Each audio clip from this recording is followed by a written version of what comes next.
Hi everyone, this is Safa. Welcome back. In the previous episode, we discussed orientation in 3D using Euler angles. But orientation alone does not make a vehicle move.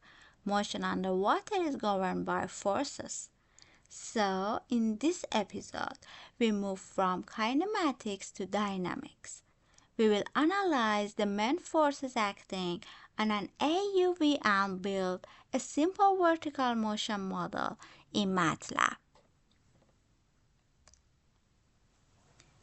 An autonomous underwater vehicle operating underwater experiences four primary forces.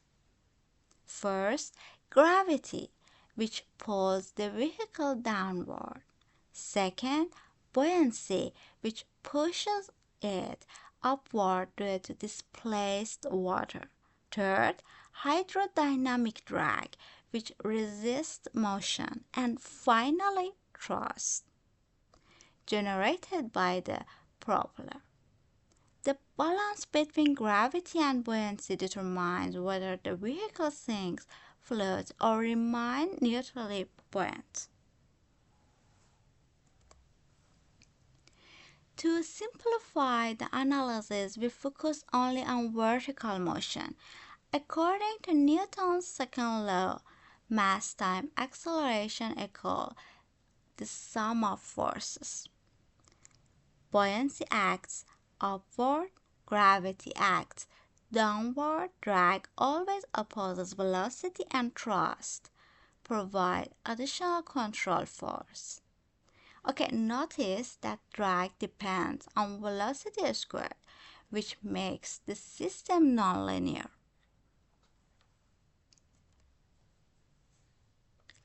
What do we expect physically? At the beginning, if thrust and buoyancy are greater than weight, the vehicle accelerates upward. As velocity increases, drag grows quadratically. Eventually, all forces balance. When that happens, acceleration becomes zero and vehicle reaches a constant terminal velocity. Now let's implement this in MATLAB and see if the simulation confirms our expectations.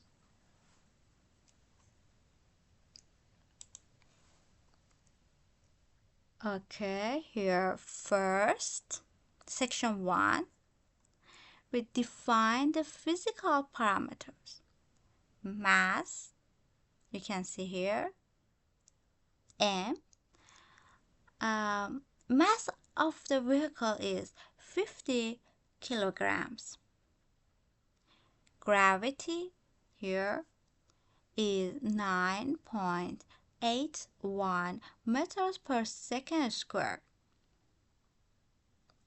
And here, water density is approximately 1000 kilograms per cubic meter. The displaced volume determines buoyancy. Here,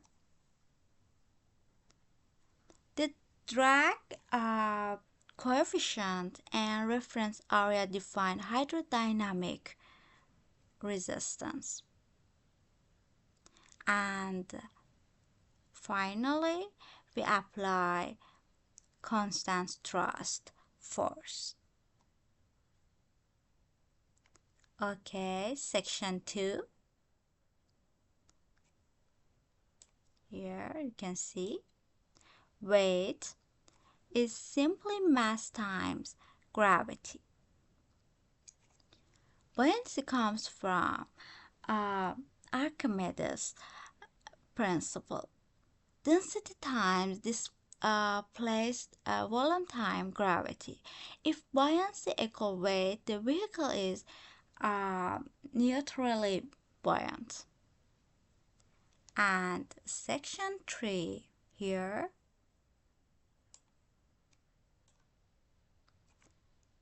we define the dynamic equation. Okay, The first state variable is position.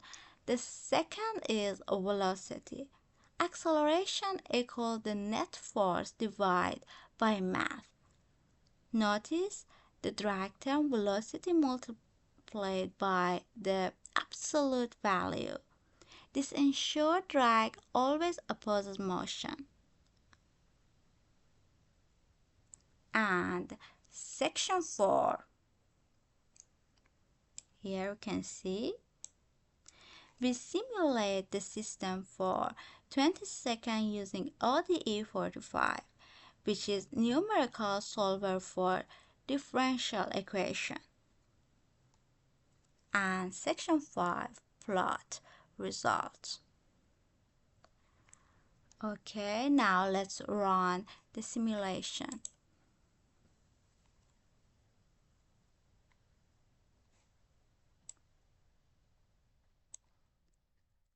Okay,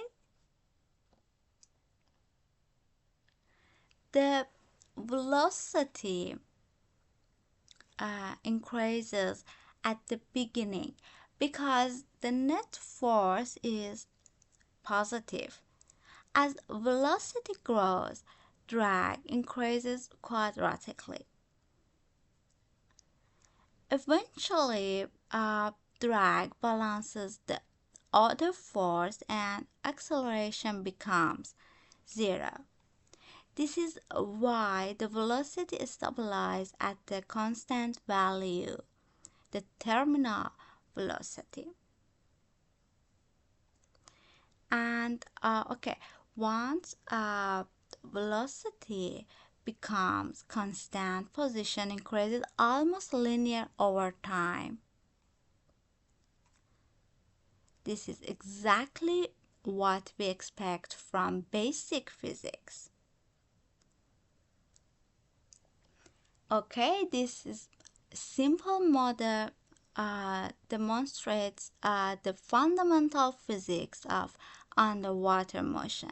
Of course, real AUV dynamics are much more complex and involve 6 degrees of freedom, coupling effects, and added mass. But everything starts from this basic force balance.